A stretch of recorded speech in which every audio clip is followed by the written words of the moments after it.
Apa yang Anda lihat ketika berhadapan dengan sepasang mata kecil berwarna coklat ini? Keimutan yang memancing kita untuk mendekat.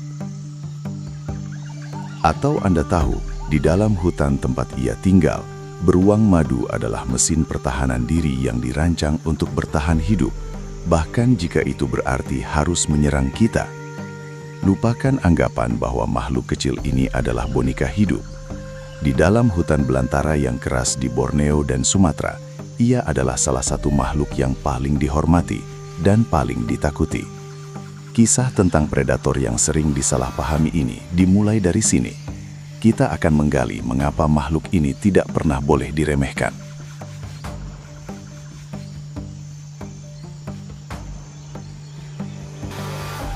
Beruang madu, atau nama ilmiahnya Helarctus malayanus, memegang gelar unik. Ia adalah spesies beruang terkecil di dunia. Tubuhnya ramping, biasanya hanya mencapai tinggi sekitar 1,2 hingga 1,5 meter jika berdiri. Bandingkan dengan sepupunya, beruang grizzly atau kutub yang menjulang tinggi. Namun, jangan biarkan ukurannya menipu Anda. Ukuran yang kecil ini justru menjadi kunci adaptasi hebatnya di lingkungan hutan tropis yang padat dan panas. Mereka harus lincah, cepat, dan mampu menyelinap di antara vegetasi tanpa menarik terlalu banyak perhatian. Mari kita amati ciri fisiknya yang khas. Bulu hitam legamnya yang pendek dan licin adalah pendingin alami, membantu mereka mengatasi suhu tinggi hutan. Tapi yang paling mencolok adalah kalung kuning keemasan berbentuk bulan sabit di dadanya. Inilah kartu identitasnya. Kakinya yang besar dilengkapi dengan cakar yang luar biasa. Cakar ini tidak hanya alat untuk menggali madu atau mencari serangga, tetapi juga senjata utama yang sangat efisien. Mereka adalah pemanjat pohon ulung, menghabiskan sebagian besar waktu mereka di kanopi hutan, mencari sarang lebah atau sekadar berjemur.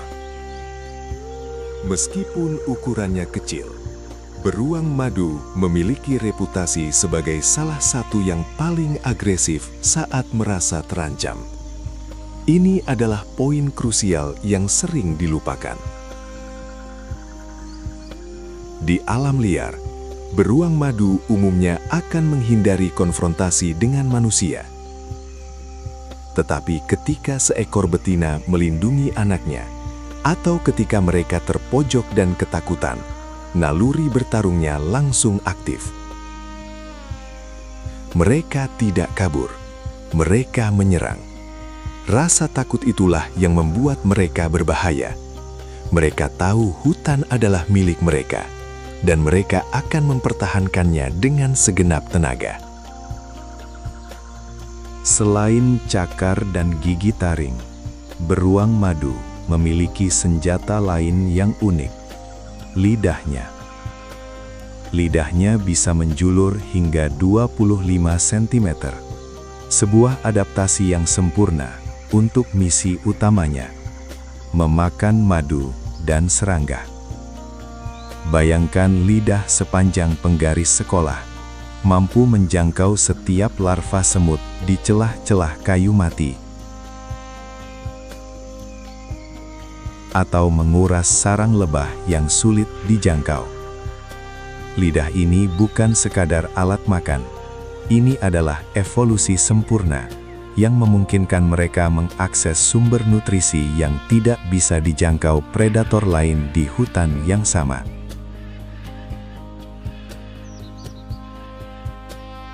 Tentu saja, nama beruang madu bukan tanpa alasan.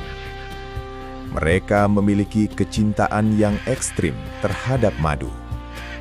Ini bukan hanya tentang rasa manis. Madu dan larva lebah adalah sumber protein dan energi tinggi yang sangat penting bagi kehidupan mereka. Untuk mendapatkan harta karun ini, beruang madu rela menghadapi sengatan lebah ratusan kali.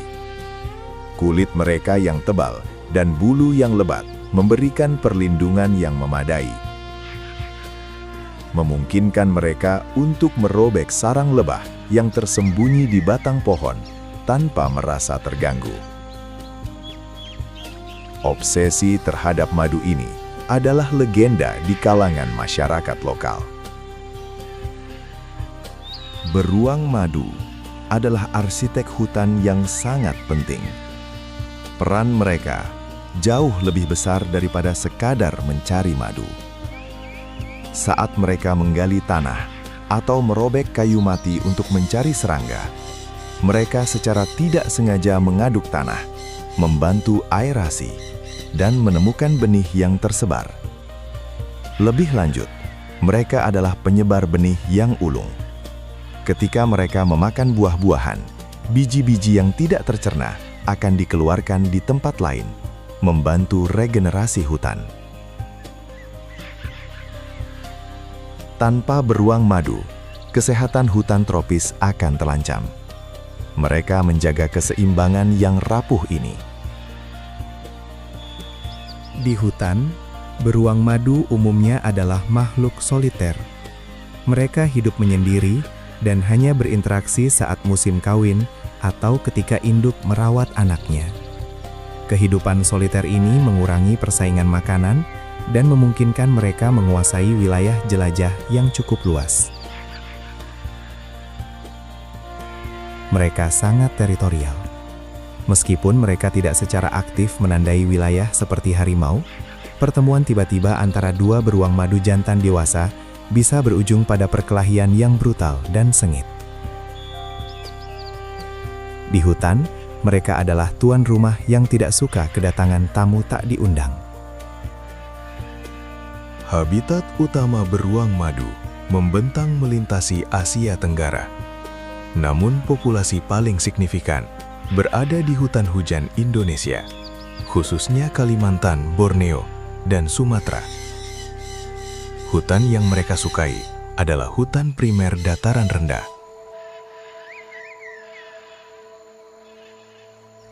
Disinilah pohon-pohon besar menyediakan tempat perlindungan dan persediaan makanan yang melimpah.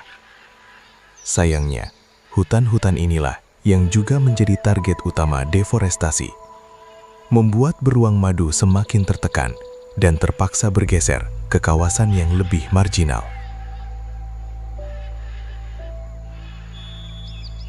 Beruang madu sebagian besar bersifat nokturnal atau aktif di malam hari.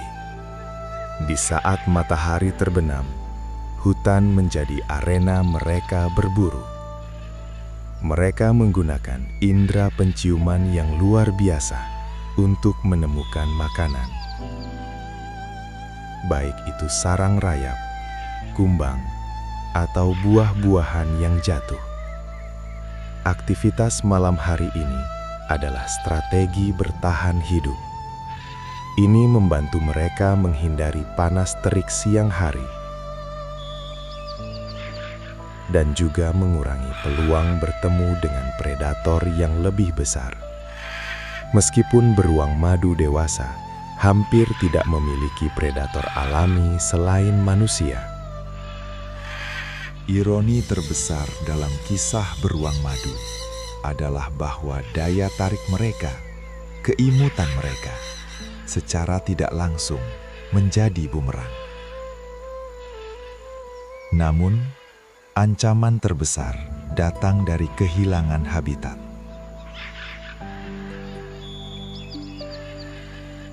Deforestasi besar-besaran untuk perkebunan kelapa sawit atau pertambangan telah menyusutkan rumah mereka secara drastis. Mereka kini terperangkap di pulau-pulau hutan yang semakin kecil, memaksa mereka mendekati permukiman manusia hanya untuk mencari makan. Mereka kehilangan kanopi pohon yang selama ini menjadi benteng pertahanan mereka. Ketika hutan hilang, perbatasan antara beruang madu dan manusia ikut hilang. Konflik terjadi ketika beruang yang kelaparan memasuki kebun petani, mencari buah, atau bahkan merusak ternak.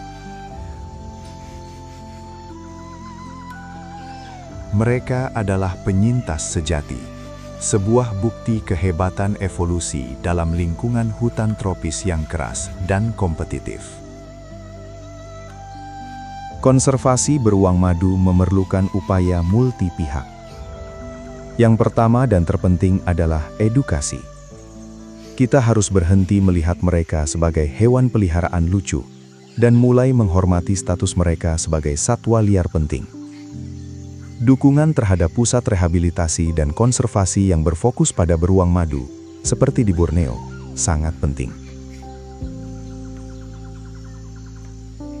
Pusat-pusat ini berjuang untuk menyelamatkan beruang yang disita dari perdagangan ilegal dan mempersiapkan mereka kembali ke habitat alaminya, jika memungkinkan.